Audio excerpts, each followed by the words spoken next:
ఓం నమో నారాయణాయ. ఓం నమ శివాయ. శ్రీమాత్రే నమ. మానసిక శాంతి లేకపోవటం, ఆందోళన అత్యధికంగా ఉండటం, మానసిక శాంతి కోసం ఎటువంటి వ్రతాలు ఆచరిస్తే మంచిది అని అడుగుతున్నారు.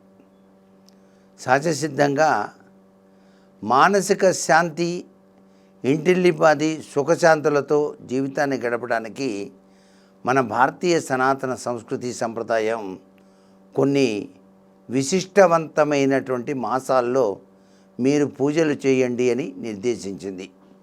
ఉదాహరణకి కార్తీక మాసం. కార్తీక దామోదరునికి చాలా ప్రీతికరమైంది.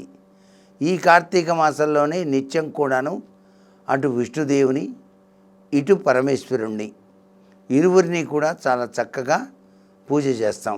అయ్యా మీరు హాయిగా ఉండాలంటే ప్రతిరోజు కూడాను నక్తం ఉండండి అంటారు. నక్తం అంటే ఉపవాసం. ఉదయం నుంచి సాయంత్రం వరకు ఉపవాసం ఉండి సాయం సంధ్యా సమయంలో నక్షత్ర దర్శనం చేసుకొని పరమేశ్వరుడికి ధ్యానం చేసి భోజనం చేయటం. ఇలా చేసినప్పుడు ఏమవుతుంది? నేను ఇవాళ దేవుడికి సంబంధించిన పూజ చేసుకున్నాను, దేవుడికి సంబంధించిన ఆ యొక్క ఉపవాసం ఉంటున్నాను, చక్కగా సాయంత్రం పూట భోంచేస్తాను, నక్షత్ర దర్శనం చేసుకొని అని అనుకున్నప్పుడు మనసుకి శాంతి చేకూరుస్తుంది కదా. అలా అన్నమాట. అలాగే కార్తీక మాసంలో పూర్ణిమ తిథి చాలా విశేషం. ఈ పూర్ణిమ తిథి నాడే సత్యనారాయణ వ్రతం చేసుకోండి అన్నారు. ఈ వ్రతం అనేటువంటిది ఎప్పుడు చేసుకుంటాం? సహజసిద్ధంగా చాలామంది ప్రతి ఒక్క పూర్ణిమ తిథికి కూడాను సత్యనారాయణ వ్రతాన్ని ఆచరించి మానసిక శాంతిని పొందుతూ ఉంటారు. అలా కుదరని వాళ్ళు ఏదైనా శుభకార్యాలు జరిగినప్పుడు చేస్తారు. వివాహం అయిందనుకోండి, పిల్లవాడి వివాహం అయింది, ఇంట్లో సత్యనారాయణ వ్రతం చేస్తారు. మన్నాడు పెళ్ళైన మన్నాడు అత్తవారింట సత్యనారాయణ స్వామి వ్రతం చేయడం జరుగుతుంది. అలాగే గృహప్రవేశం కాగానే సత్యనారాయణ వ్రతం చేస్తారు. సరే, వివాహం అయిపోయింది, కోడలు వచ్చింది అత్తవారింటికి, ఆ అమ్మాయి వచ్చిన వేళ విశేషం బాగుంది. అంతేకాకుండా శ్రావణ మాసం కూడా వచ్చేసింది. ఆ శ్రావణ మాసంలో శ్రావణ గౌరీ నోములు అని చెప్పేసి నవ్వుతారు. ఇలా చేసినప్పుడు ఏమవుతుంది? మా ఇంట్లో శ్రావణ గౌరీ వ్రతం చేస్తున్నాం రావాల్సిందని 10 మంది ముత్తైదువులను పిలుస్తారు. ఆ ముత్తైదువులు వచ్చి కోడల పిల్ల బాగుందమ్మా, చక్కగా పెళ్ళైంది, చాలా సంతోషం, బాగా చేశారంటే మనసు ఉత్సాహంగా ఉంటుంది కదా. నూతనంగా పెళ్ళైనటువంటి ప్రతి వాళ్ళు ఈ శ్రావణ మంగళవారం నోవులు నోచుకుంటారు. అలాగే ప్రతి స్త్రీ కూడా మానసిక శాంతి కలకాలం ఉండటానికి శ్రావణ మాసంలో అందరూ చేసేటువంటి వ్రతం వరలక్ష్మీ వ్రతం. శుద్ధలక్ష్మి, మోక్షలక్ష్మి, జయలక్ష్మి, సరస్వతి, శ్రీలక్ష్మి, వరలక్ష్మి చ ప్రసన్నామం సర్వదా అంటూ వరలక్ష్మి వ్రతాన్ని ఆచరిస్తారు. ఇలా వ్రతాలు, నోములు ఆచరించడం మహిళలకు భారతీయ సనాతన సంస్కృతి పెట్టింది ఈనాటి నుంచో ఉన్న ఆచారం. ఈ ఆచార సంప్రదాయాన్ని మనం గనక నిష్ఠగా పాటిస్తే తప్పనిసరిగా ఇంట్లో శాంతి అనేది వచ్చి తీరుతుంది.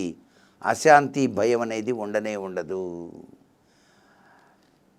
ఇది మనకు శాస్త్రంలో చెప్పిన నిగూఢ రహస్యాలు. మన ప్రవర్తన నియమావళే మన జీవితానికి నాంది పలుకుతుంది.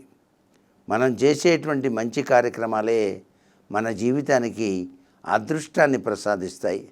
అందుచేత మనసు ఉల్లాసంగా, ఉత్సాహంగా, శాంతితో ఉండాలంటే మహిళలు తమ వంతు నోముల్ని నోముకోవాలి అని చెప్పేసి మనకు శాస్త్రం తెలియజేస్తుంది. మహిళలు చేసే నోముల వలన ఇంటి ఇల్లాలు కాబట్టి యజమానికి, పిల్లలకి కూడాను సర్వసంపదలు కలుగుతాయి. వాళ్ళు చాలా పురోభివృద్ధిలోకి వస్తారు. గౌరీ శంకర్ల నోము అని చెప్పేసి చాలా చక్కగా నోస్తారండి మహిళలు. అట్లాగే సౌభాగ్య సిద్ధి కోసం వివిధ రకాలైన నోములు, వ్రతాలు కూడాను మనకు శాస్త్రంలో ఉన్నాయి.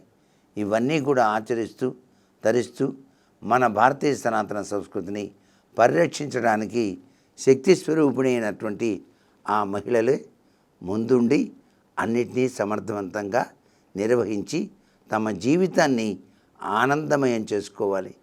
అంతేగాని అశాంతిగా ఉంటుంది, నీరసంగా ఉంటుంది, నా వల్ల కాదు, నేను చేయలేను అనే మాటలు మాత్రం మాట్లాడకూడదు. ఏదైనా భగవంతుడు సృష్టించిన ఈ మానవ జన్మ సార్థకతం చేసుకోవడానికి మహిళలకు ప్రసాదించిన అపురూప వ్రతాల్ని ప్రతి ఒక్కరూ కూడాను పాటించి తరించాలి. సర్వే జనా సుఖినో భవంతు.